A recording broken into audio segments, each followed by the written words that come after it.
Hi, and welcome to Chapter 13, Delivering Your Presentation. If you absolutely have to read or memorize from text, be sure to take in consideration this advice. Use short, easy to deliver phrases. Use gestures and movements. Do not speak too quickly. Avoid patterns of vocal rhythm, inflection, and pace of delivery. Let your voice rise and fall. If you find yourself giving a speech for which you've had no preparation, be sure to consider your audience, be brief and organized, draw on your own experience, use gestures and movements naturally, be sensitive to the audience, and non-committal if necessary. When giving an extemporaneous speech, which is the most popular format, be sure to rehearse with an abbreviated preparation outline. Don't memorize word for word, and adapt your delivery to that particular audience. Be sure to use words specific and concrete. For example, a sheltie instead of a dog. The more specific and concrete, the better.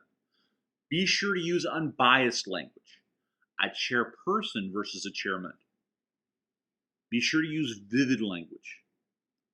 A distressed oak table is much more vivid than the word table. Be sure to use simple language. Avoid long words, overly scientific terms, foreign phrases, or jargon. Be sure to use correct language. Lightning versus a lightning bug. Now we're going to discuss figurative language, drama, and cadence. Figurative language is language that deviates from the ordinary expected meaning of words to make a description or comparison unique, vivid, and memorable. Examples of figurative language include a metaphor. A metaphor is an implied comparison. For example, you are a lion. A simile is an overt comparison using like or as.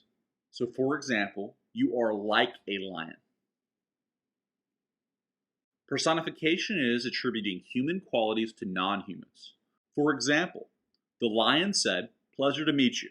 Looks like you're on the menu tonight at Casa de Leon." Drama is a characteristic of speech created when something is phrased in a way that differs from the way the audience expects. Omission is one way to create drama. Omission is leaving out a word or phrase the audience expects to. Inversion is reversing the normal word order of a phrase or sentence. Word order of a phrase or sentence you will reverse. Suspension is withholding a key word or phrase until the end of the sentence. Cadence is the rhythm of language.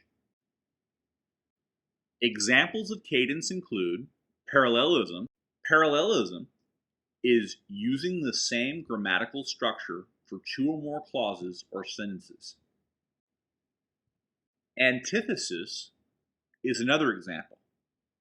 It's contrasting the meanings of two parts of a parallel structure. Repetition is using a key word or phrase more than once.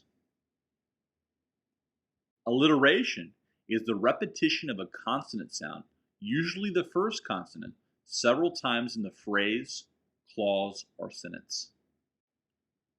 So to review, we've discussed different strategies for using figurative language, drama, and cadence.